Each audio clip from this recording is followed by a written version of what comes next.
पक्ष म्हणून काँग्रेस पक्षाच्या माध्यमातून नेहमी आंदोलनं केले जातात, पण मीडियामध्ये लोकांना जागरूक करणं पण तेवढंच महत्त्वाचं आहे. मला असं वाटतं कुठेतरी लोकांमधून एक उद्रेक होताना तुम्हाला लवकरच दिसेल, कारण का जसं मी म्हणाली डोक्यावरनं पाणी गेलंय. आज सोलापुरातच आपण बघता की पूर्ण गुंड माफिया चाललाय, पूर्ण म्हणजे पालकमंत्र्यापासून आमदारापर्यंत प्रत्येक गोष्टीत इन्व्हॉल्व्ह आहे. म्हणजे मंगळवेढ्याला परवा पाणी सोडण्यात नाही आलं कारण का वाळू उपसा चालली आणि त्याच्यामध्ये कोण इन्व्हॉल्व्ह आहे हे आपल्या सगळ्यांना माहिती आहे. त्याच्यावर मी नंतर बोलीन, पण सगळ्या बाबतीत हे प्रशासनावर एवढा दबाव आहे.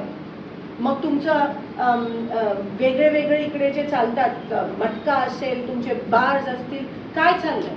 सरसकट बंद करा, सगळं सरसकट बंद करा, होऊ दे कारवाई, पण नाही. आणि त्याच्यामुळेच मर्डर्स होत आहेत. 70 फूट रोड सारख्या ठिकाणी दिवसा मर्डर होतो म्हणजे काय? कोणाला भीती राहिली नाहीये, भीती राहिली नाहीये, जाणीव राहिली नाहीये, पूर्णपणे कोलॅप्स आहे.